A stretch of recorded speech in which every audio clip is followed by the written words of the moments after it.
Welcome. And today I wanted to share my thoughts on this video that I watched. And this video is about nuclear energy and radiation, and really about the hoax of this topic, which was really new to me, actually. I'd never liked the idea of this power source, and I did believe that it was dangerous. And I was really concerned with recently with Fukushima and the radiation that was leaking into the ocean, and I thought that this was a game changer. 5 years ago, I would have told you that this was horrible. And I was surprised as the years unfolded that we really haven't seen as much, damage as I thought there would be, or casualties. And this video is really fascinating.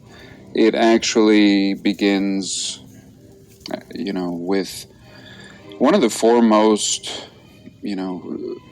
nuclear power plant experts, a man who pretty much built the first power plants from scratch and was working for GE and, was a nuclear scientist. His name is Galen Winsor, and just a remarkable man. I mean, this was one of the pioneers, and, he was amongst the group who was hired at the very beginning to, create, to process basically the rocks that contain this plutonium and render them into blocks of,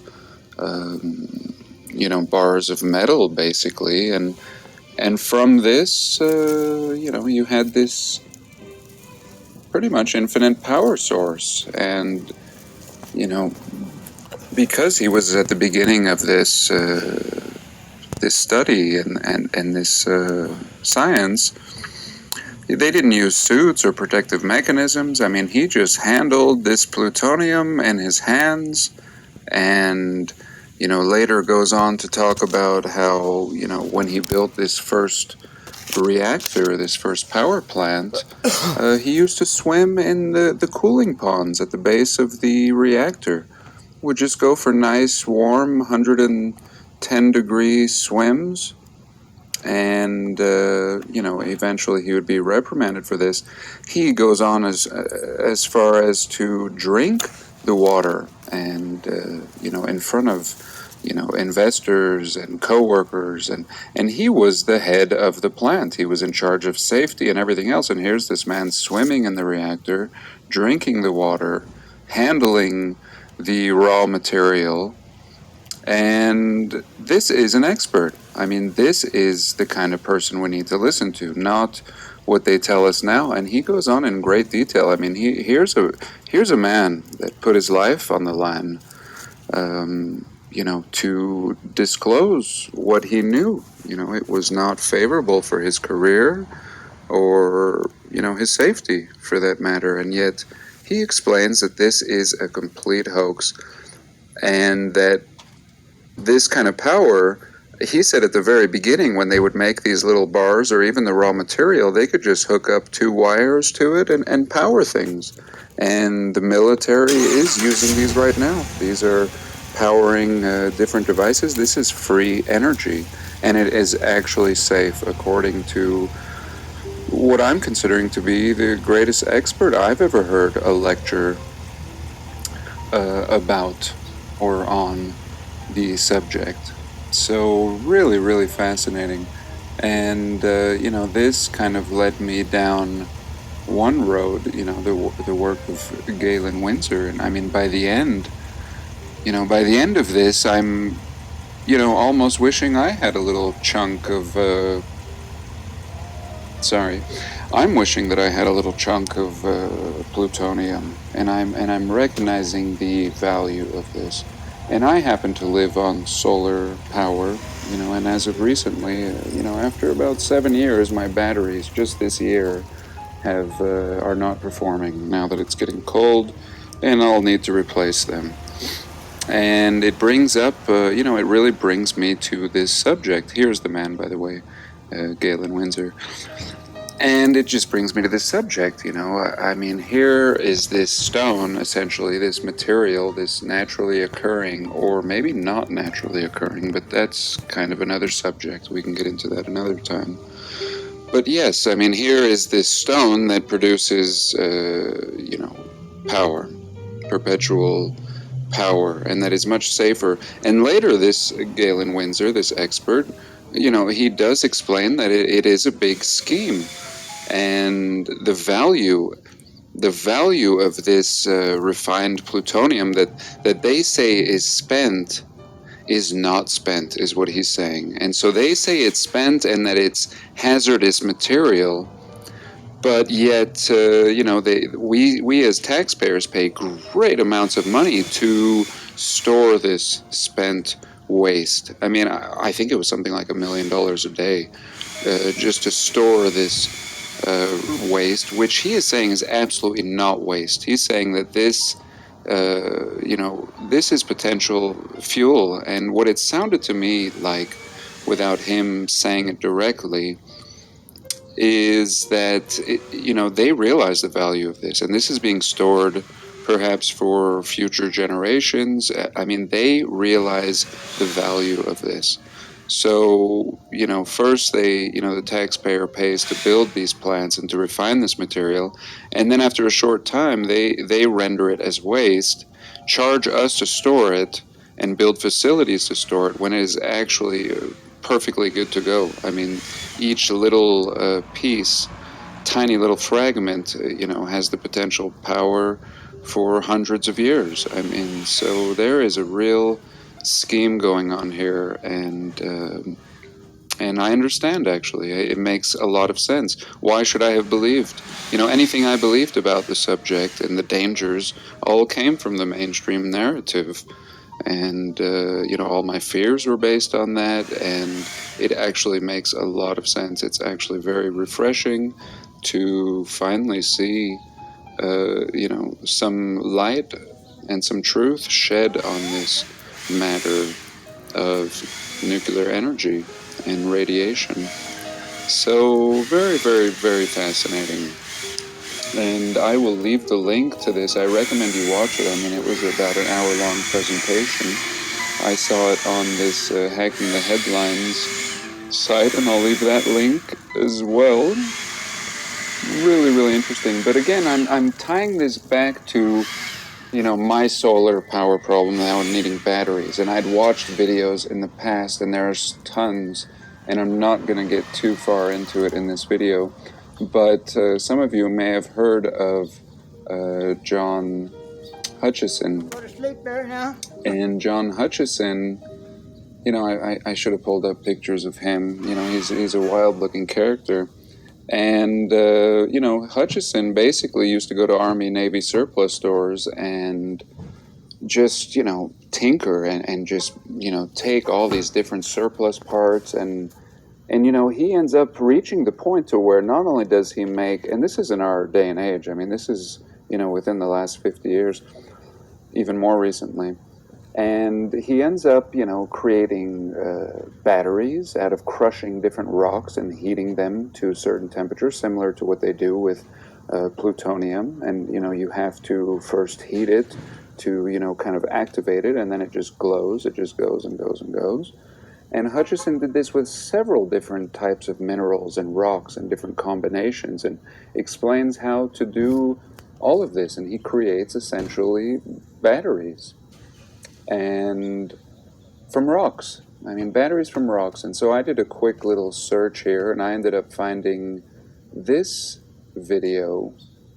And, this video is basically, doing the same thing. He has a different formula and a mixture, and it'd be worth studying, everything recent along with the Hutchison ideas. And Hutchison really went to the next level. I mean, he reaches the point to where with frequency, with frequencies. He is melting stones and fusing stones into wood, and really we see a lot of these things. We see a lot of these archaeological anomalies where they'll uncover a rock with a pickaxe or a hammer in it, a wooden hammer, and the rock is growing around it. It makes no sense. It makes no sense until you think about frequency and what frequency can do. And so Hutchison reaches that point of frequency where not only is he melting things and fusing different elements together, but he is levitating. He is actually levitating things as well. I mean, there is no end to what you can do with these frequencies. And so, this particular video, what it reminded me of is what Flat Earth British is talking about, Martin, in his videos lately with the fasces and the sword. And what is this fasces? I mean, we see this fasces everywhere, and this reminded me of a part of a fasces. I mean, a fasces, you would have several of these bundles put together. And what do we have here is a power source. Now, this guy has mixed like a clay and different minerals, and it's hardened in here with the copper tubing. And these are essentially batteries. I mean, what he's showing us right here is, just one of these, just one, not even acting in a unison. Just one is producing voltage. And, he looks up, he shows the voltage meter here. I think it was getting 10.5 volts, but regardless, with adjustments, the sky's the limit. You have these together, and this is perhaps, and here's what I'm getting at, perhaps the fasces, and let me show you a picture of the fasces also while I'm talking about this. Perhaps the fasces is some sort of a battery. And I'm very excited about Martin's work and The Greatest Story Never Told, and I feel as if maybe I'm premature for even talking about this, because in another episode we could have this revealed to us. Great work that Martin does, but in any case, this fasces I really do think may be a battery. And in Martin's latest video, he brings up the point that you always have the sword with the fasces. The sword with the fasces, and as if this is a conductor of energy. The fasces itself is like some sort of a battery, and now this is like some sort of a wand. I mean, you can actually conduct electricity, or frequencies, or this becomes more of a tool. I mean, why are you going to carry this thing around into battle unless it has some great purpose? Otherwise, you want to keep it light, and you just want to run around with your sword. So really fascinating, and this is really going in an interesting direction. And I did a little research on the fasces, just mainstream kind of researching, and it's just fascinating what you get. I mean, people have no idea what this thing is, no idea, and it's really interesting. Everybody thinks that it's just metaphorical, and nobody has any idea what the purpose. I shouldn't say nobody, but in the mainstream. So really exciting times that we're even talking about such things. Now, speaking about frequency, I found this video and I just thought it was fascinating and wanted to share how powerful frequency is. I mean, you don't need to go to war with anything if you have mastered frequency. And you don't need, to even mix water with dirt to create mud if you have frequency. You can just turn earth into liquid, and it'll harden back up, and it'll appear as if mud has come, from nowhere, and yet it could simply be, you could turn buildings into powder with the right frequency. And this video I just wanted to show you is a great example of that. Now, this guy's just taken, some mud like this, and what he's done is taken a fan and broken one of the blades off so it'll kind of vibrate, so he can crank this fan onto high, and he's pretty much glued this fan onto the bottom of this pane here, or plexiglass, or whatever it is. Now watch what happens when he cranks this fan up, and just simple frequency, and it will make sense what you can do, and the power, the absolute power of frequency. And that's it. There's the mud flood, and absolutely fascinating. And now you could have, really, if there was no hard bottom, if there was no bottom, those buildings are just disappearing, and you have an entire civilization completely buried, completely, as we see in these photos. So really, really fascinating. This doesn't have to come from anywhere, but from wherever you are directing this frequency. So here the frequency could be occurring, and simply, gravity or whatever, the motion is just pulling it downwards. It's just flowing downwards, only because that's, the elevation is simply moving it that way. But regardless, that's it for that subject. Now I wanted to jump onto, buildings, for example, and how, is this a giant fasces? Once we understand the small and symbolic fasces that we see all over the place, then I think we can begin to understand the role that a building like this would play, because this is absolutely a giant fasces. It's very clear. It's very clear that whatever the fasces is that we don't understand, this building is also that same technology. This is like the grandest version of that technology, because otherwise there's really no purpose to building a building like this. I mean, really. I did take a little turn in the video while I was doing the research on energy and Hutchison and the Hutchison effect, and I just really wanted to include it. It involves anti-gravity, and a very interesting, the most interesting anti-gravity that I've ever encountered. It's a very organic and natural, manipulation of natural things that this guy, Victor, let me look here, Victor Greben, I'll put his name below. But in any case, yes, he loved to study bugs and beetles, and he discovered a beetle that actually would vibrate, and produce a frequency. It wasn't about flapping its wings. It was about creating this frequency, and it created anti-gravity and could float around. I mean, this beetle floated. It wasn't a flying beetle. It was a levitating beetle. And he ends up, taking these beetles apart, a bunch of the wings, and